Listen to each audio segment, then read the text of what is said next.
नमस्कार. मालिकेच्या आजच्या भागामध्ये आपल्याला पाहायला मिळणार आहे मानसी आणि तेजस दोघंही दिवाळीची खूपच छान अशी तयारी करत आहेत. दोघंही खूप खुश आहेत. अगदी सगळ्या गोष्टी ते मनापासून करत आहेत. मानसीचा जो इंटरेस्ट आहे ते पाहून तेजसला तर खूपच छान वाटत आहे आणि तेजस मानसीसाठी मनापासून या सर्व गोष्टी तो करत आहे. परंतु मानसी हे सगळं करत आहे आणि त्यांना सगळ्यांना दिनेश दादाने सांगितलेलं असतं की मानसीने लक्ष्मीपूजन करावं असं गायत्रीने सांगितलेलं आहे, कारण दिनेश दादाचा काही फोन लागलेला नसतो आणि दिनेश दादाने आता स्वतः सांगितलेलं असतं की माझं आणि गायत्रीचं बोलणं झालेलं आहे आणि गायत्रीने स्वतः लक्ष्मीपूजन करावं. परंतु एक खूपच मोठी गोष्ट घडते, ती म्हणजे गायत्री ही लक्ष्मीपूजन करण्याच्या वेळेस नेमकी तिथं हजर होते आणि त्याचबरोबर गायत्री म्हणते की कोणी सांगितलेलं आहे हे लक्ष्मीपूजन मी करणार आहे आणि हे सगळं तुला करायला कोणी सांगितलेलं आहे असं म्हणत ती मानसीच्या अंगावर धावून जाते. परंतु मानसी म्हणत असते की मी आणि पण तेजस मात्र तिथं उभा राहतो आणि तेजस म्हणू लागतो की नाही, काहीही झालं तरी मानसी तुम्ही माघार घ्यायची नाही. लक्ष्मीपूजन तुमच्या हस्तेच होणार आहे. हे लक्ष्मीपूजन तुम्हीच करायचं आहे हे स्पष्टपणे तेजसने सांगितलेलं असतं आणि तेजसने गायत्रीला सांगितलेलं असतं की वहिनी तुम्हीच घरात नव्हता म्हणून हे झालेलं नाही, या सगळ्याला जबाबदार तुम्हीच आहात, हे तेजसने सांगितलेलं आहे. परंतु इकडे गायत्रीला मात्र खूप राग आलेला असतो. गायत्री म्हणत असते तात्यासाहेब विसरलात का, या घरातले दिवाळी सणाचे पैसे मी देत असते.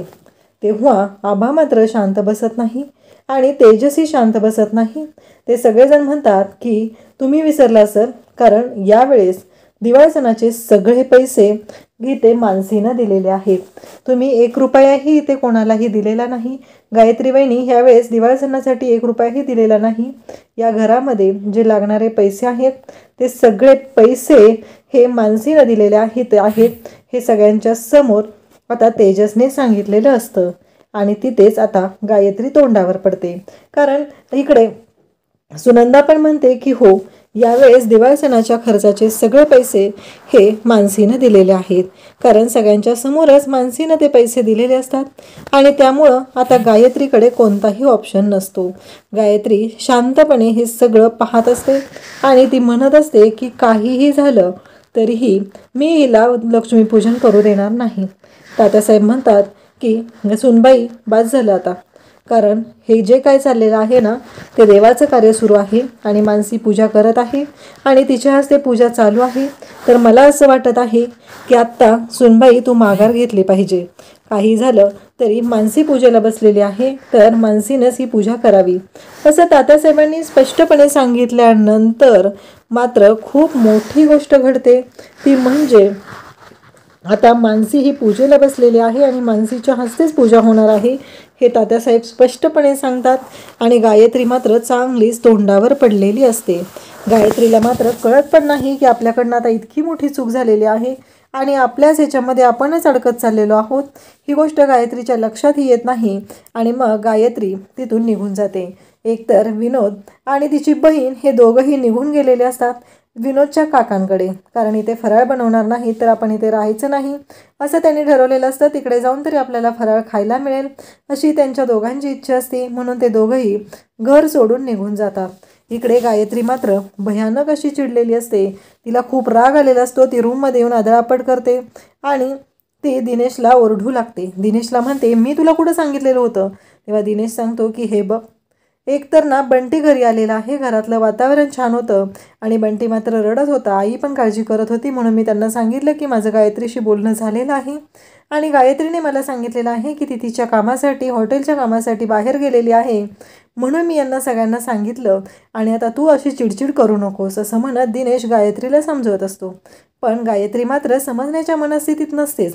गायत्रीच्या डोक्यात वेगळंच सुरू असतं. गायत्रीला असं वाटत असतं की आपण जे काही केलेलं आहे ते आपल्या भल्याचं केलेलं होतं, तरीही आज जे काही घडत आहे त्या सगळ्याचा त्रास हा आपल्याला भोगावा लागत आहे. कारण इथं जे काही मी करत होते ते माझ्यासाठी करत होते असं गायत्रीचं म्हणणं असतं. परंतु गायत्रीच तोंडावर पडलेली असते. तिच्या डोक्यामध्ये हा राग सुरूच असतो.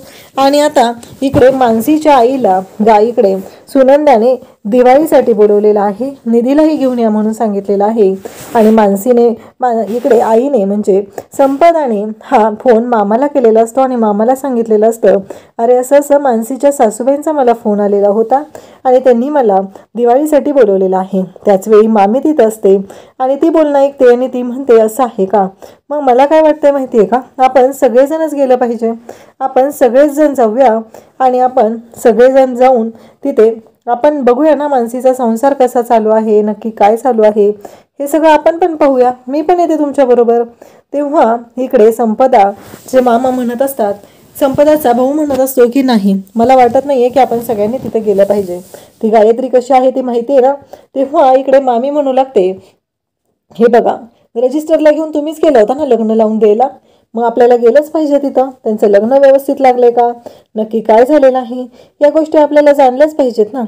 मग शेवटी संपदाला ती फोन करते आणि म्हणते की संपदा, आम्ही पण सगळेजण तुझ्यासोबत येत आहोत. तर मला काय वाटतंय माहिती आहे का, आपण सगळेजण जाऊया. असं आपण मानसीच्या सासरी आपण गेलेलो नाही आहेत ना, तर आपण सगळेजण गेलो तर तिलाही बरं वाटेल. तेव्हा संपदा भोळी असते, ती म्हणते चालेल. इकडं खरं तर मामीच्या डोक्यात वेगळाच प्लॅन असतो. मानसी सुखात नाहीये आणि आपण तिला टोमणे दिले पाहिजेत म्हणून तिला जायचं असतं. आणि इकडे आता दिवाळी सणासाठी ते सगळेजण आलेले असतात. मग सुनंदा त्यांना फराळ देते, त्यांच्याशी प्रेमाने बोलत असते, घरातले सगळे त्यांच्याशी बोलत असतात. आणि मग हे हसत खेळत वातावरण पाहून संपदाला मात्र समाधान वाटतं. आपली मुलगी सुखात आहे आणि मानसीच्या चेहऱ्यावर पण तो आनंद संपदाला दिसत असतो.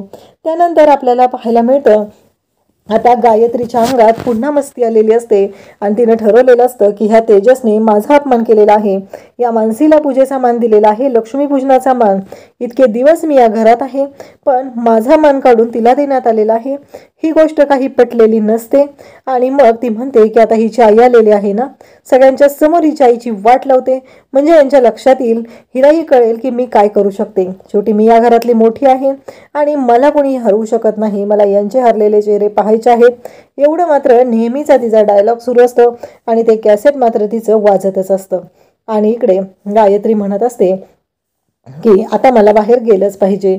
एकतर तिच्या पुढे तिला चाड्या सांगायला, बाहेर काय चालू आहे ते सांगायला तिचे हेर तिथं नसतात. आणि म्हणूनच आता स्वतः गायत्री बाहेर जाते आणि पाहू लागते तर हे सगळेजण आलेले असतात आणि गायत्रीला खूप राग येतो. गायत्री म्हणते की पण आता त्यांचा अपमान करायचा आहे. मग गायत्री म्हणते की ही जी साडी आहे मी तुम्हाला देत आहे. तेव्हा ती म्हणते, मानसीची आई तुम्हाला हे मी देत आहे दिवाळीसाठी. असं म्हटल्यानंतर सगळेजण तिथं असतात आणि गायत्री म्हणते कसं आहे माहिती आहे का, कारण संपदा म्हणत असते की अहो त्याची काही गरज नाही.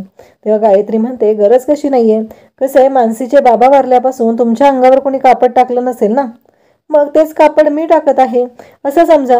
आणि असं म्हणत तिने ती साडी घेतलेली आहे आणि संपदाच्या अंगावर ती फेकत आहे.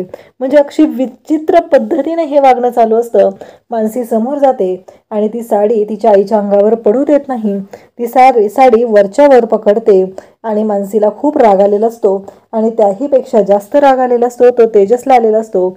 आणि तेजस म्हणत असतो की गायत्री वहिनी बाद झालं, कारण आत्तापर्यंत तुमच्या सगळ्या गोष्टी सहन केलेल्या आहेत, कारण त्या तुम्हाला काहीही बोललेल्या नाही आहेत. तुम्हाला जर माणुसकीने वागता येत नसेल तर एक गोष्ट लक्षात ठेवा, त्यांच्याशी अशा पद्धतीनं वागण्याचा अधिकार तुम्हाला दिलेला नाही. जर तुम्हाला त्यांचा पाहुणचार करायचा नसेल तर त्यांच्याशी चुकीच्या पद्धतीनं तरी वागू नका.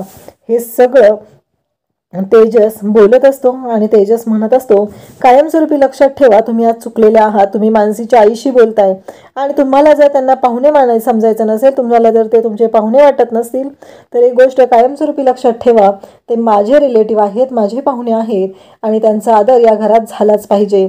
हे तेजस खडसावून सांगत असतो. आणि तेव्हा मात्र इकडे मानसी मात्र तेजसच्या पुन्हा नव्याने प्रेमात पडलेली असते.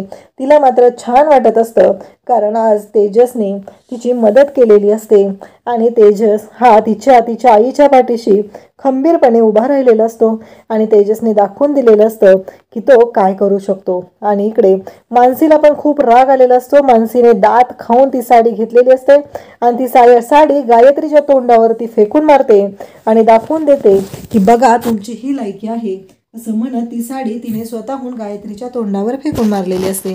अशाच अपडेटसाठी चॅनलला सबस्क्राईब करा. थँक्यू.